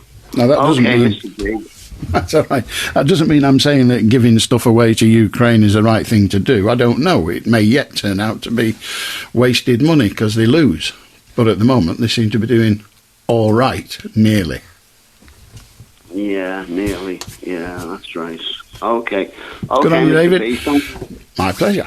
0800 218 2255. If you want to join us, you can. Just pick up your phone, have your say. There was a story in the paper today that I rather liked. A restaurateur in Italy. I think it was Italy. He was at Lake Como, and Lake Como's kind of, some of it's in Italy and some of it's in other countries. Anyway, I think it was in Italy. He sounds Italian. He charged a customer €2 to cut his sandwich in half. And somebody said, hey, hang on, the customer's always right. And he said, his reply was, it is true that the customer is always right. But is it equally true that additional requests have a cost? If it was me, I'd have been furious. Although, if it was me, I'd have probably cut the bloody sandwich in half myself. But I just think it's a good answer. Yeah, he is right. He wanted it cut, he got it cut. I had to cut it. I get paid for what I do. $2. Thank you. How do, Mark? How you doing? All right. That's funny, that. Someone had an hotel once in Blackpool and someone said, can I have half a breakfast? I said, well, I'll just give you a breakfast and just eat half of it. And he wouldn't have it. No, I just want half a breakfast. So I got the tap and said, just cut everything in half the egg. the sausage, the bean, the toast, and just give him half the breakfast. That was funny, that. I was on about Lauren James. I used to have a bloke on the buses, and you'd say to him, do you want a cup of tea? He said, I'll just have half. And I was in Blackpool in one of those stupid shops, and they sold a half cup. You know, look, they've been chopped in half. No, my half was at the Laurel and Hardy job. My half was at the bottom. No, you know, like a half moon, if you like, of a cup. Oh, don't mention moon. No, indeed. And I said, took a brush up with in a club. Anyway, Mark, I don't suppose you did come on for half breakfast. But don't mention it. I think it's gone round Facebook, round Blackpool. I've had the Harris up the Harris. But anyway, we're talking about Lauren James at the moment. And I want your opinion. I did watch it. I know you said you're not up for that time in the morning, obviously, because you're working all night. But what do you reckon about Lauren James stamping on that girl's back, Nigerian girl? How will it affect her career? Will she play in the final if they get to the final? Well, if they get to the final, she might. She's not going to play in the 2 games before then, is she? No, because she's been sacked. Suspended. So yes. So she may well play in the final, who knows? But what will affect will he have on a career for what she did? Well, Beckham seems to have done all right since he got sent off in a...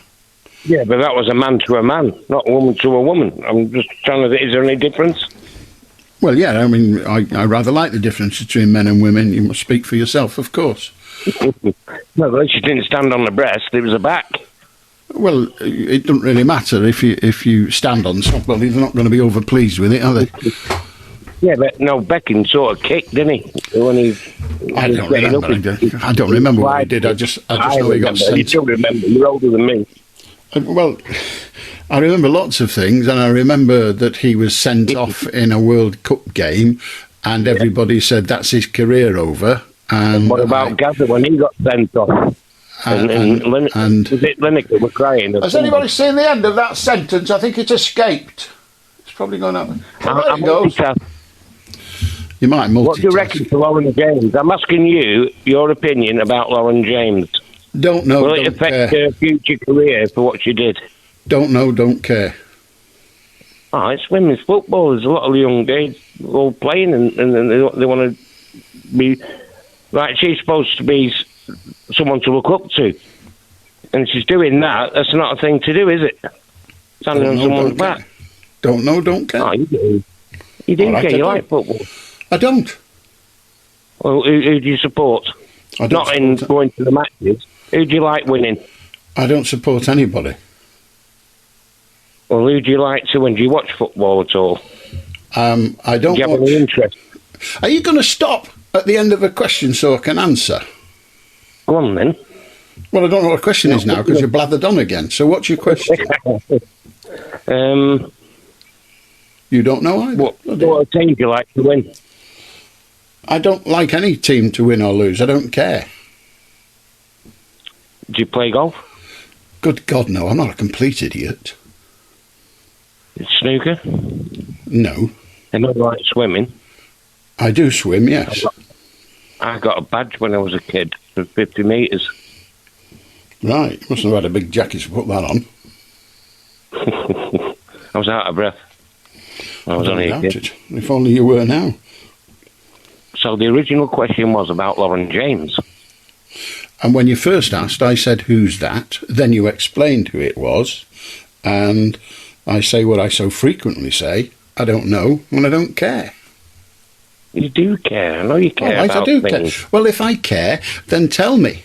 Because I can't think of whether her career will succeed afterwards. Football, it's like a language in Britain. We're quite good at football, and we've got some good teams. So you must have heard of football. You must. I didn't say I don't. I didn't say I don't know. Mark, I didn't say I don't know what football is. I said I don't give a bugger. I don't know or care. Because it doesn't bloody matter. Right, keep telling me I've got an opinion, but save me a lot of breath by telling me what it is. Because as far as I'm concerned, I haven't got one. I don't care what happens to her. She's not my bloody sister or my daughter. I don't give a stuff. Yeah, but she's England. She's not England. We She's a want woman. England, England is a country. She is a woman. I thought you said... I was going to say... You said it too quick. You know what I was going to say. I have no idea what you were going to say. You've no idea what sport do you like? Shut up and answer. I quite like watching rugby. Did you watch that Leigh game? I don't know who won. They played at Wembley, didn't they, yesterday? Which of those questions do you want me to answer? Which of those? As many as you can get in. No. Which of those questions? You asked me a series of questions. I don't know which ones you want answered. Right. You like rugby. Who won yesterday? Leigh or Wigan? The final at Wembley. Who won? Because I'm not... Wigan didn't play. Why? They didn't get to the final. So who did Leigh play then? The Tigers, not the Tigers, the ones with the spots, Leopards. Was your question who did Leigh play? No, who won? Well, you first of all said, did Wigan win? And I said, no, they didn't That play. was a quick joke. That was a quick joke, but I knew Leigh were playing. Can I advocate a future exercise for you? That carry a bloody bell, and when you do a joke, ring it, so we'll know it's a joke and not just you being an idiot. How are you doing? You got a young man coming on here, Phil Walker. That's a quick Bernard Manning joke, but anyway. So who did Leigh win or not? You're a rugby fan. Leigh won. Ah, very nice. I remember watching his interview on BBC. Whose interview? Morning. Whose interview? Leigh's manager. Right. Was he a rugby player? Obviously. I have no idea. I'm not a rugby fan. Well, when I was a kid and some big guy would come in running towards me, I just gave him the ball. Fair enough. So you used to play rugby then? Yes. So you must have been you must have been small. What did you do? Stand at the back and just kick the ball, or? No. You didn't run into big guys, did you? Big heavyweights. Actually, you'd be knocked flying. You didn't get cauliflower ears, did you? I know Bill Bowman. He came for a cup of coffee when I was painting the pier at Blackpool once. That makes you close friends, obviously. No, I was close friends with Roy Walker when I painted his house in the 80s. Right. I'm close friends with Joe Longthorne's husband. I've just been on the phone to him. Okay. That's another story. Not one I'm interested in. Well, you're interested in rugby. No, I'm Is that not the sport you like? I used to play table tennis and tennis, badminton. Used to have a laugh at that. I was a golfer. My name's in bronze at De Beers, but don't tell everybody. 3 clubs. Snooker weren't too bad. I'm related to Henry now. Don't tell everybody. What else have I done? Not really done. Well, I'm a decorator by trade. I've got 2 torn cartilages and a bad back now over the years, but not to worry. Still alive. Still got a sense of humour. But what other sport do you like? So I've just multitasked then, haven't I? No, all you did was talk. That's only one task. Right. Can you please tell me something other than rugby? What else do you like? What else, or what other sport? Other sport. I'm not really sure that I do like any other sports much. What about motor racing, cycling, anything like that? I know what they are, and I've answered the question, taking into consideration all the sports that I'm aware of, and I don't think I get much further than rugby, really. So the original question was about Lauren James. Do you think she'll have a future in football after what she did? And the original answer was I don't know and I don't care. Oh, that's terrible. Okay. She's an England player, or she was, or she is, or whatever. But I think personally that it was bad what she did, and can England forgive? That's it. I just don't know. I was just wondering if there's any other people out there that are listening that have got an opinion about Mark, it. I promise you, if anybody is out there listening or was out there listening, they went about 10 minutes ago. They've gone to bed by now. Well, you've driven them there with your prattling stupidity. have a lot of people to sleep. Yeah, I don't doubt it. But I'm still a nice guy, though. Well, you say don't so. Tell everybody. You keep saying don't tell anybody as if I won't have forgotten you the second you shut up. Well, you've got my number now for 6 months anyway. I haven't got your number and I don't want it. The team have got your number, but they won't be giving it to I've me. been listening to you for years when I was on Radio Wave and whatever it was. I've never been on Radio Wave or whatever it was. Well, you've been on something. I know that. I think you're still on something, and you ought to give it up. It's driving you mad. Mark, you crackers, get off. 0800 218 2255. If you wish to join us, feel free. Everything but the girl, whichever girl, I don't want to talk about it. Very, very good. Yeah. 0800 218 2255. It's 5 past midnight. We're here till 1. There's bags of time if you want to join us. Bags of time if you don't. How do John? Good morning, Alan. You talk about Arthur Cope, that, before. It reminded me of that old TV programme where Jacko used to say, "I'll have a half." I don't remember it. Love thy neighbour. Oh, right. Yesterday I went to Cledbury for the food festival. On the way back, I came back via Longreach. And it's no doubt, it's up and down the country. White lines are disappearing, cat's eyes are disappearing, and councils are cleaning the channels out, what they used to be outside. There's grass growing in so that water can't get run away, so that the roads are flooding. And also farmers and landowners, they're not, cleaning the edgy undergrowth away, so pedestrians are having to walk in the roads. So there's a lot of public safety being endangered by councils and landowners not doing the job proper. Right. So it's up and down, so no doubt it's happening in Wales as well. You're losing cat's eyes, and white lines are disappearing.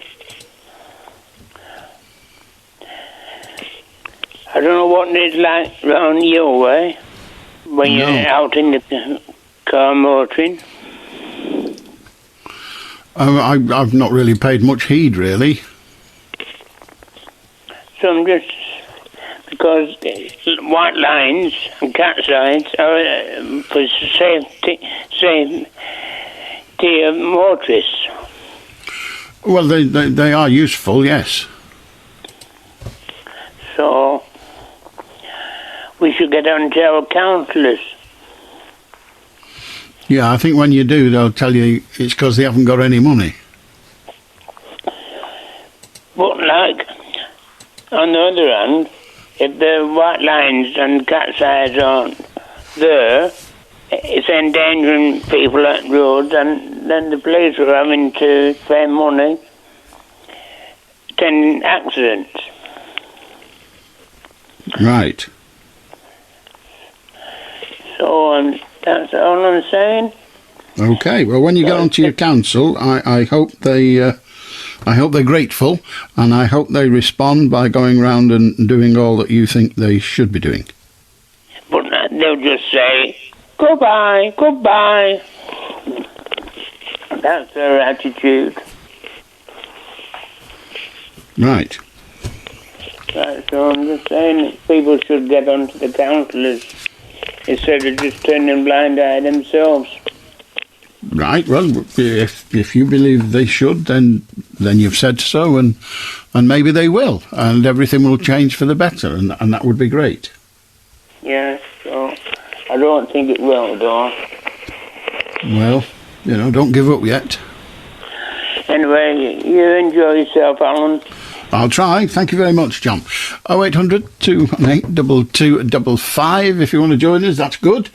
You can. It's easy to do. You just pick up your phone and you decide what you want to talk about, because it's no good asking me. I'm not a clue. I'll do Katie. Oh, hello, Alan. Hi. I'm ringing you because I had a little chat with your researcher, and it's just about a record. And I had never, ever heard this record before, which is just amazing because it's absolutely incredibly and unbelievably beautiful. And it's written by Ewan MacColl, and the group is Maddie Prior and the Carnival Band. Now, she was with Steel Eye Span. That's Maddie Prior and the Carnival Band. And the title of the song is Sweet Thames Flow Softly. Now, it's the River Thames, so it's Sweet Thames Flow Softly. But the amazing thing is, Alan, and I hope I'm not going doolally, I think within the last, say, week or 10 days, I heard it first on Petrock Trelawney, who I'm always recommending in the morning, and then again on Shirley Collins's Desert Island Discs. She's a wonderful folk singer, and I think she was the last person in the current series of Desert Island Discs. And I think I've heard this record twice in the last week or two. And I mean, Maddie Prior has the most beautiful bell-like voice. She really does. But what I can't understand, Alan, is the fact that I've never heard it before. Do you know this song, Sweet Thames Flow Softly? I don't.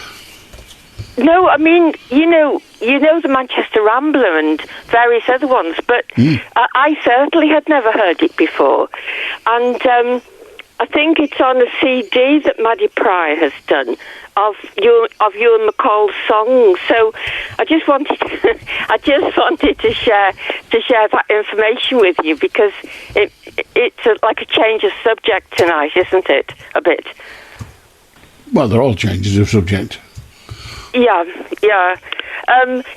If you ever get the chance to hear it, I think you really, really would enjoy it, because you have mentioned Ewan MacColl before, and you have said how much you like the things that he's done. But this is truly a stunning song. It really is. Well, actually, Alan, that's all I wanted to say tonight. Right, okay, well, thank you. That's that sorted. 0800 218 2255. I don't know the song at all. I've never heard it. But then I've not heard everything else that Ewan MacColl has written. I think he only had one album of his, and it was Ewan MacColl and Peggy Seeger together. That was his wife at the time.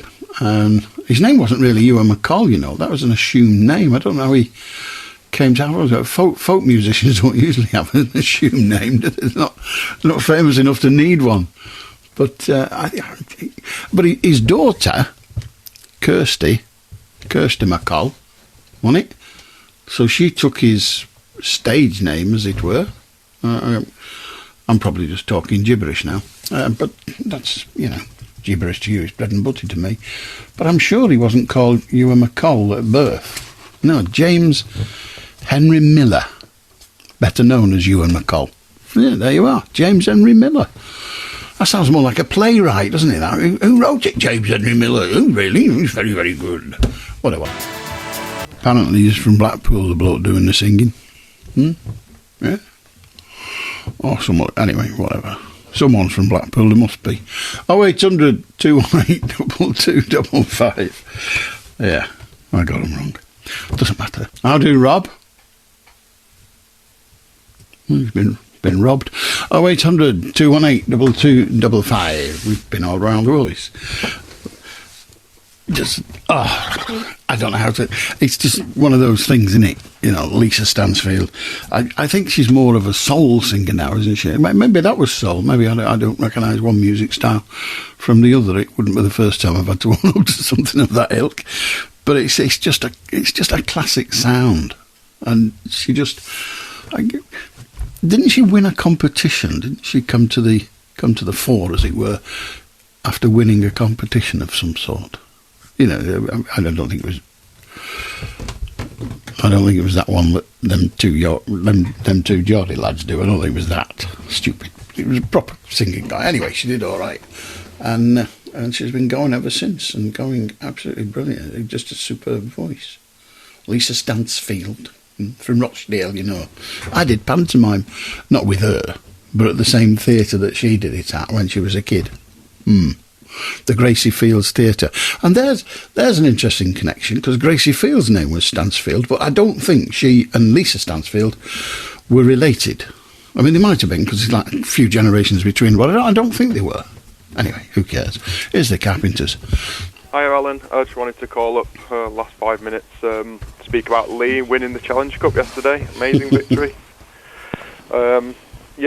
Speaking as a neutral, I'm a bit more of a Warrington fan like yourself, to be honest, but it was just a great game to watch that at Wembley, and Leigh are probably the only other team other than Warrington that I'd gladly cheer on. And it was a fantastic game. Great for the town as well. It was a great game, and no one could have expected it to be 16 all at full time. And I don't think well, it wasn't 16 all at 2 minutes to full time, was it? No, but I mean, I can't recall any other cup final going down to Golden Point before. Certainly not in recent years, anyway. But no, I don't know. I think it's a great result for the town as well of Leigh. Actually, I think it's. Well, it needs a lift, doesn't it? It needs a lift, and that guy who's taking it over, the chairman, he's certainly put some energy and presumably some money as well, but he's put some energy into the whole entity of Leigh Rugby, and good on him. Yeah. Absolutely, and the homecoming today, the whole town looks like it turned out on the streets of Leigh, and there's only good things can come from stuff like that, I think. The best thing about it for me is that Wigan Council will have had to pay some money. Well, yeah, I've heard about this. Yeah, I laughed when I found out. Yeah, Wigan Council, exactly, they've had to fork out, haven't they, to put it on? But oh well. You can't that's just an unacceptable bonus. Yes, they did win them all at one point. They did. Fantastic. Because Leigh doesn't like being part of Wigan, does it?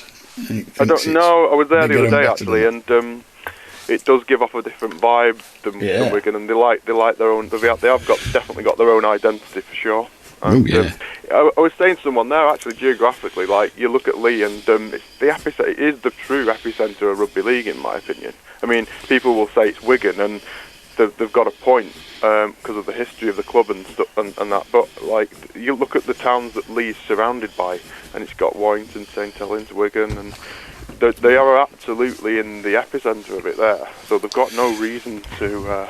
But they're doing well in the Super League. But Leeds could make the same claim, couldn't they? Because of all the teams around there, Hunslet and all that lot. That's true, yeah. Well, maybe they've got the one for the West Yorkshire, and Leigh are the Lancashire equivalent, I suppose. Yeah.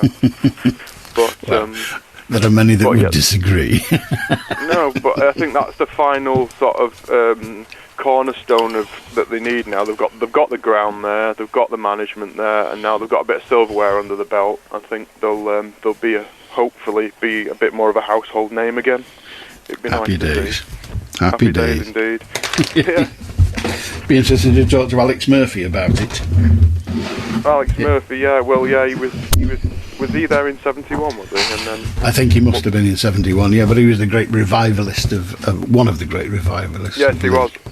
And of Warrington as well when he left. And of Warrington, yeah. I interviewed him on the radio some time ago. It must be 15 years ago now. I introduced him by saying, and now I'm going to talk to Alex Murphy, the second best scrum half rugby league's ever had. And he come on and said, who's the first? Yeah. I said, Jackie Edwards. He said, oh, that's all right, he's a mate of mine. Yeah, yeah. No, he used to talk about people like, was it Van Vollenhoven and all those. Oh, yeah, Tom Van Vollenhoven. Yeah, they were great names. But the kids of today, because I was a kid when all them were about, and the great names, the kids of today will remember all the great rugby names like the kids remember all the great football names of now, and they'll be their history, as it were. Yeah, but yeah, there were some great characters in them days. Yeah, but no, I'm so pleased for Leigh, and it's been a long time coming, and I think it'll do wonders for the town and the club. Hope so. It's, as I say, And the game can't have done any harm for the sport, as you said. But good on you, Elliot. Good on you. Cheers, mate. How do, Jessica? I was a bit serious earlier on, but normal service has been resumed. Oh, go on. So, what do you get if you cross a canary with a lawnmower? Go on. Shredded tweet. Good night, Alan. Good night, Jessica. That is dreadful. I ought not to be laughing at that. The RSPCO be on. Shredded tweet. We had some girls staying, some tots, really.